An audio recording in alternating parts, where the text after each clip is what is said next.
Hey, what's going on out there? I'd like to welcome every single one of you to Water Your Soil. So, if you're new over here, I have two rules over at this channel. The first rule is for you to always use your own discretion when it comes to credit cards and your credit score. The second rule is for you to always verify whatever it is you learn, whether it's on this channel, another channel, or anywhere. That should be a rule to life. Now, getting into the video, this video is going to be a fun one. By no means am I a financial advisor. I always let people know that. You can see it in the description box under my disclaimer. I'm not a financial advisor. The viewpoint that I speak to people on YouTube from is basically my opinion based on the things that I experienced, being someone who went from poor to excellent credit and someone who practically started out with no credit cards and worked my way up to a good amount of credit cards. So this video right here is going to basically help people go from point A to wherever they want to go when it comes to credit cards. I'll give you the route that I took. Now, of course, this video is subjective, meaning it's strictly based on my opinion, my thoughts, my feelings. Of course, some of you watching this, you may have a different opinion than me. You may have different thoughts, and you're entitled to that. That's the cool thing about this social media content thing. People can have their own opinions. Only facts are facts, but opinions, of course, are opinions, and everyone has one. So when I first started out, and you can do the same thing, especially if you're starting out and you really don't have as strong of a credit profile in terms of credit cards. So when I first started out, I started out with a secured credit card. You don't have to start out with a secured credit card, although I do think it's one of the best ways to build up not only your credit card portfolio, but also help you build up your credit score. So I started off with the secured credit card. I have helped countless amounts of people over the years do the same. You can either do that route, you could do a student card, or some of you have a good enough credit score and credit report to get approved for a no annual fee card. And when you're first starting out, I always tell people, try to start out with a no annual fee card. And some people, they always ask, like, why no annual fee? And it doesn't have the type of benefits that a premium card has. Well, when it comes to the premium card, unless you could afford the annual fee that you get that comes along with those cards, you pretty much are going to be paying an annual fee, usually a pricey annual fee, depending on the card, especially if it's a good travel card. You're going to be paying a pricey annual fee. And of course, annual fees are annually every year. Now, there are some ways to get out of an annual fee, but that's a whole different video, and not everyone can do that. But I always say start off with a no annual fee credit card. It's not a lot of hassle that comes along with it. Yeah, you may not have as high as a limit, although credit limit does depend on a lot of things such as your credit report, definitely your income, as well as your previous spending or current spending that you do when it comes to a credit card. So those things matter as well. So when you do get a no annual fee credit card, your job as a person who has a credit card is to manage that card responsibly. Remember, when it comes to these credit cards, what we're all doing is we're borrowing money from the bank every month. They're basically giving us money, our credit limit, whether it's $1,000, $700, $5,000, $10,000, whatever it may be. They're giving us money every month, right?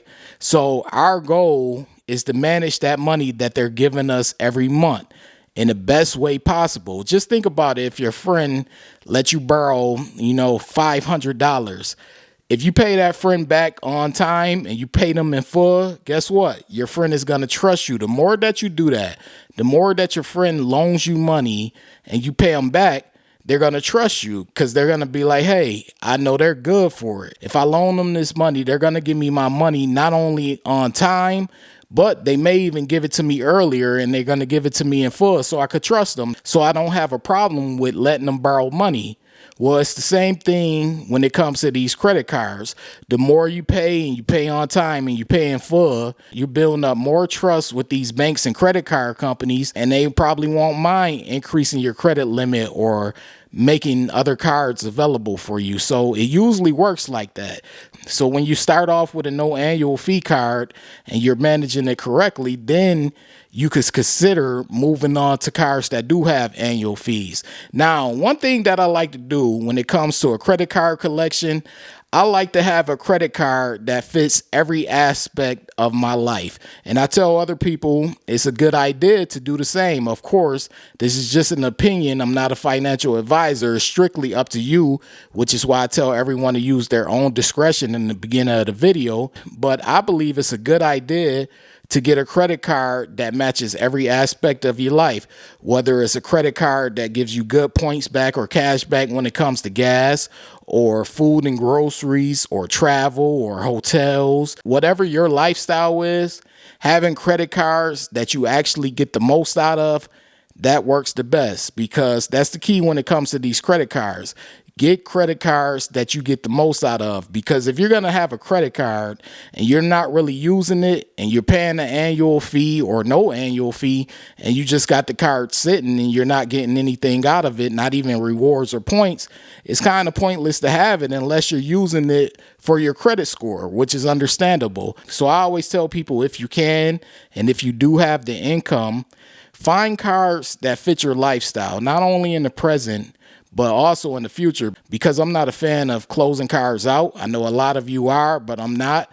That's because I'm so big on credit scoring and keeping cards open for credit age in the future. But finding cards that benefit you both now, in the present, and in the future, that works well. So start off, whether it's a secured card or no annual fee card, start off that way and then work your way up. Build up your credit profile. Make sure you're managing all your accounts, not just your credit card accounts, but all of your accounts the correct way, whether that's your auto loan, your student loans. I know a lot of people right now are back paying student loans, your home loan, whatever it may be that's showing up on your credit report. Make sure you are managing it the correct way, and then you can start to advance to those premium cards, the Amex Platinum, the Chase Sapphire cards, and things like that, especially if you have the income to handle the annual fee and if you know that you'll get the most out of those cards. Now, if you're not going to get a lot out of them and you're not going to do a lot of traveling, it really makes no sense to have the Amex Platinum. If you don't do a lot of grocery shopping or going out to eat, which I know probably majority of you do, but if you don't do it, it probably doesn't benefit you to have that type of card where the benefits come in heavy towards those two categories. So just make sure that the cards that you do have, after you start off with the secured or no annual fee card, make sure they fit your lifestyle. Make sure you could get the most out of them. That's my advice to you when it comes to starting from point A to point B. A lot of people ask me this question over time, so I decided to finally answer that. I always tell people that this is the best way to start off. Of course, this is all subjective and strictly my opinion. You all are entitled to yours as well. That's just how this thing works around here. But anyways, if you're new over here and you feeling the vibe, this is Water Your Soil. Be sure to hit the subscribe button, turn on all notifications. That way you don't miss a future video.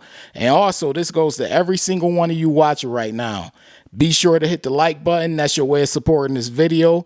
I appreciate every single one of you for taking out the time to watch this video. This is Water Your Soil, and I'm out. Wait.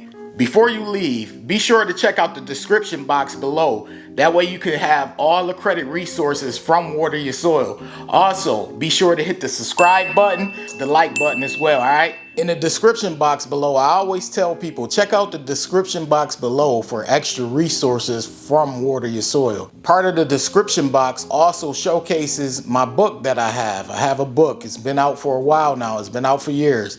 It's titled Strategies to Master Credit.